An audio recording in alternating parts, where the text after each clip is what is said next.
विदाई संभाषण। विदाई संभाषण पाठ के लेखक श्री बाल मुकुंद गुप्त जी हैं। इस पाठ में सबसे पहले इसका टाइटल बता दें कि विदाई, कोई आदमी जब किसी स्थान से अपने स्थान से जाता है तो उसकी क्या होती है, विदाई की जाती है। अब वो वर्किंग प्लेस हो सकती है, उसका मायका हो सकता है, रिश्तेदारी हो सकती है, कहीं पर भी। संभाषण का मतलब होता है बातचीत, वार्तालाप। विदाई संभाषण में बाल मुकुंद गुप्त जी, इन्होंने ये निबंध लिखा है।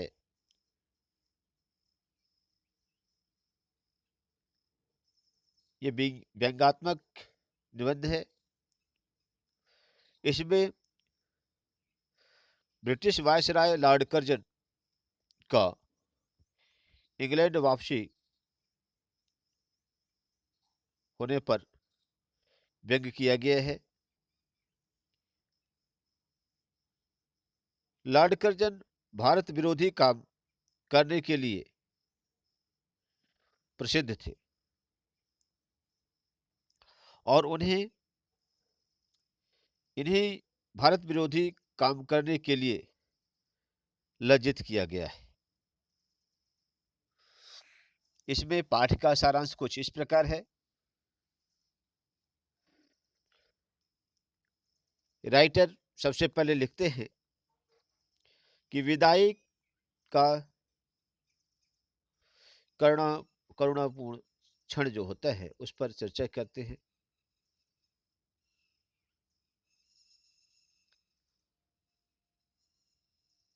और उस करुणापूर्ण क्षण की चर्चा करने के साथ साथ देखिए कैसे बता रहे हैं कब लेखक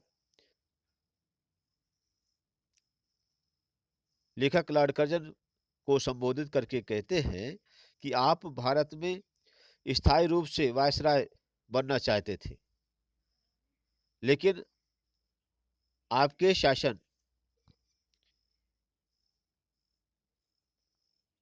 का अंत हो गया। आपके शासन का अंत हो गया।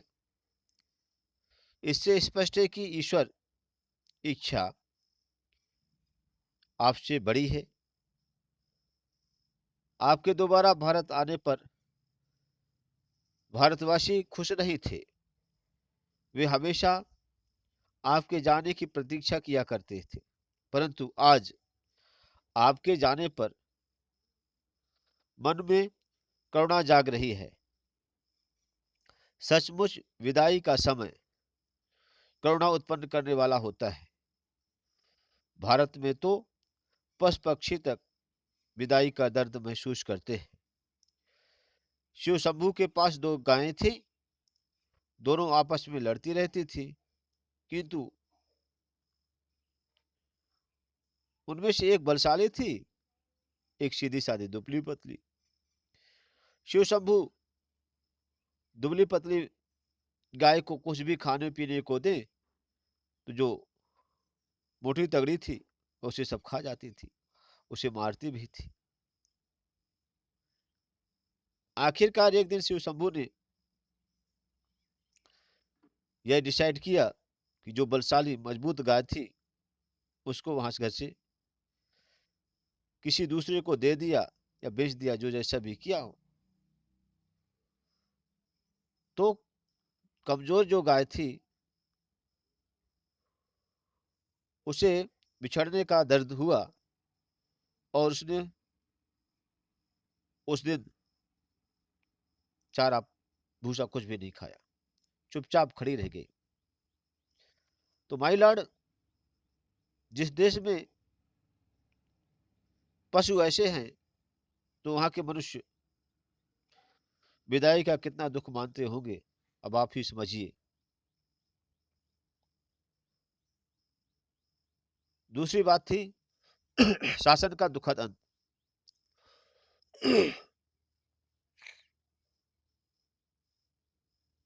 लॉर्ड कर्जन के शासन का अंत दुखमय था। लॉर्ड कर्जन ने इसे सुखांत समझकर खेला था, मतलब जो हम करेंगे उससे बहुत क्या हमें बेनिफिट मिलेगा, लेकिन उसका क्या हुआ, रिस्पांस क्या मिला, गलत मिला। उसे आरंभ से मध्य तक सुख ही सुख मिला, परंतु अंत दुखद हुआ। और बच्चों, मालूम है कि अंत भला तो सब भला। किसी व्यक्ति के जीवन में भले ही शुरुआती दौर पर कष्ट रहा हो, लेकिन अंतिम पल अगर सुखमय हो जाता है तो जीवन सुखद हो जाता है। और किसी व्यक्ति का जीवन पहले सुखमय हो और बाद में दुखी जीवन व्यतीत हो तो वह समय काटा नहीं कटता।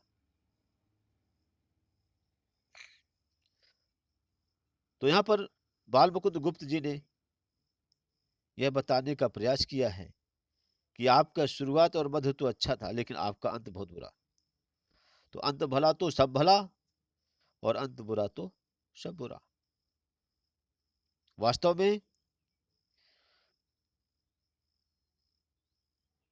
लॉर्ड कर्जन जी, आप ये समझिए कि सारी लीला रचने वाला वह ईश्वर है, लीलामयी ईश्वर है। आप जैसे घमंडी लोग व्यर्थ में घमंड दिखाया करते हैं।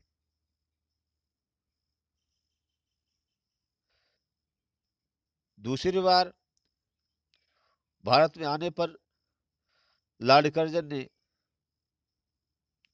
ऐसी कई योजनाएं बनाई थी जिससे भारत में अंग्रेजों का राज हमेशा हमेशा के लिए बना रहे, परंतु उन्होंने अपनी करतूतों से ऐसी अशांति फैला दी कि आने वाले शासकों को सुख की नींद नहीं बल्कि बेचैनी झेलनी पड़ी। उन्होंने स्वयं भी संकट सहे और भारतीय जनता को भी दुखी किया। भारत के लोगों को इस बात का दुख है। राइटर ने, पाठ में पढ़िएगा तो पता चलेगा, उन्होंने बताया कि हिंदुस्तानियों को चने की तरह आपने भूजा है।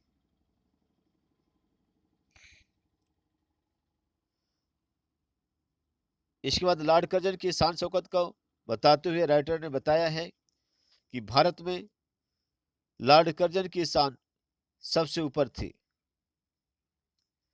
दिल्ली दरबार में ईश्वर तथा महाराज एडवर्ड के बाद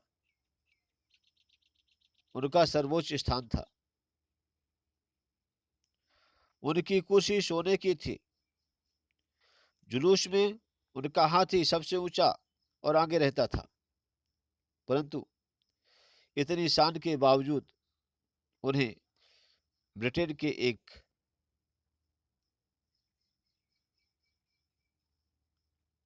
जंगी लॉर्ड के सामने नीचा देखना पड़ा। कर्जन ने काउंसिल में गैर कानूनी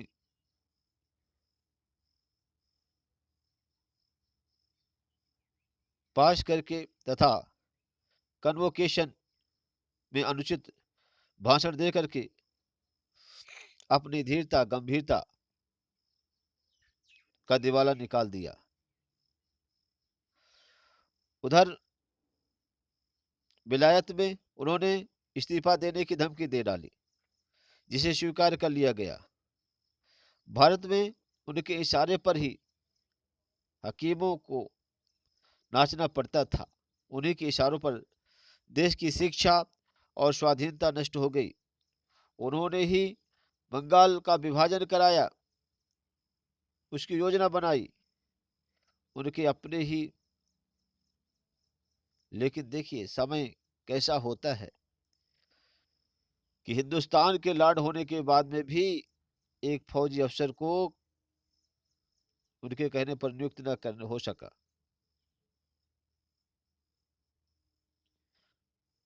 परिणाम स्वरूप उन्होंने क्या है, पद से इस्तीफा दे दिया। भारतवासी लॉर्ड कर्जन की यह पतित दशा देखकर अत्यंत दुखी है। अब लॉर्ड कर्जन जी का जाना निश्चित है।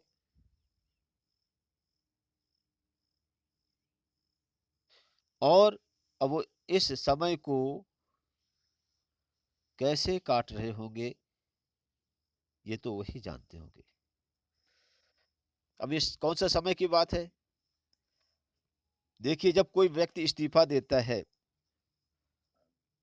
तो उसके बाद कार्य वहां पर उसके इस्तीफा को स्वीकार करने के बाद जब तक कोई दूसरा व्यक्ति उस पद को ग्रहण नहीं करता तब तक उस कार्यभार को चलाने का काम उन्हें सौंप दिया जाता है। एक कार्यवाहक के रूप में, मानी कोई डिसीजन मेकिंग काम जो तो बेकार नहीं होता, वो कोई डिसीजन नहीं ले सकता, बस कुर्सी खाली ना रहे तो बैठा रहता है। लॉर्ड कर्जन को भी यही बात हुई। भाई अधिकार छीन लिए गए, कुर्सी में बैठे हैं, अब वह कुर्सी उनको काटने दौड़ती रही होगी। निर्मम शासन की याद लेखक लॉर्ड कर्जन को उसके मनमानी पूर्ण शासन को याद दिलाता है। कर्जन ने यहां मनमाना शासन चलाया। उसने आंख मूंद कर और कान बंद करके शासन किया। कोई भी काम भारतीय जनता की इच्छानुसार नहीं किया। राइटर ने बताया कि कैसर और जार जैसे क्रूर और लोग भी प्रजा की बात सुन लेते थे। नादिर शाह ने भी आसिफ जाह के तलवार गले में लटकाने पर उसी वक्त कत्लेआम रोक दिया था, परंतु लॉर्ड कर्जन ने इतनी भी क्षमता नहीं थी कि वह भारत की 8 करोड़ प्रजा की फरियाद पर बंगाल का विभाजन रोक दे। यद्यपि अब उनका भारत से वापस जाना निश्चित हो चुका है, तो भी वे जाते जाते बंगाल का विभाजन करने की जो जिद पूरी करना चाहते हैं।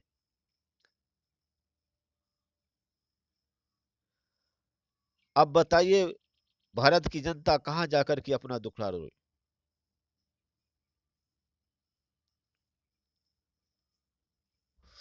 राइटर यहां पर यह बताना चाहते हैं कि जो जैसा करता है उसको वैसा मिलता है। भारत की प्रजा ने लॉर्ड कर्जन की मनमानी का परिणाम देख लिया है। उनकी जिस जिद ने भारतवासियों को दुखी किया, उसी जिद ने स्वयं कर्जन को भी शिकार बनाया। भारत की जनता भगवान पर असीम विश्वास रखती है। वह दुख के दिन जैसे तैसे बिता लेगी, परंतु उसे इस बात का दुख है कि लॉर्ड कर्जन देश की प्रजा की श्रद्धा को न जीत सके, लोगों के दिल को न जीत सके। यहां पर नर सुल्तान की कहानी का भी प्रसंग बताया गया है। राइटर ने बताया है कि लॉर्ड कर्जन जी कभी कभी इस देश की अनपढ़ जनता का नाम अपने मुंह में लाया करते थे। वहीं अनपढ़ प्रजा में से एक नर सुल्तान नाम के राजकुमार की महिमा का गीत गाया जाता है। इस राजकुमार ने अपनी विपत्ति के दिन नरवरगढ़ नाम के राज्य में काटे थे। वहां उसने चौकीदारी से लेकर के ऊंचे पद पर अनेक काम किए थे। उसने विदाई के समय नरवरगढ़ को, वहां की जनता को, वहां की भूमि को, सबको प्रणाम किया, उनका उपकार माना और उन्हें श्रद्धा पूर्वक प्रणाम किया था। उससे माफी मांगी थी कि अगर मुझसे जाने अनजाने में भी कहीं कर्तव्य में भूल हो गई हो तो ऐ मेरे नरवरगढ़ मुझे माफ कर देना। भारत की जनता आज भी उस कृतज्ञ राजकुमार को याद करती है। लॉर्ड कर्जन से यह पूछा जाता है,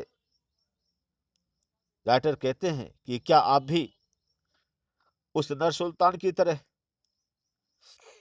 विदाई संभाषण कर सकते हैं, अपने आप, अपने स्वार्थ का, अपनी धूर्तता का उल्लेख कर सकते हैं, भारत की भोली भाली जनता के प्रति कृतज्ञता प्रकट कर सकते हैं?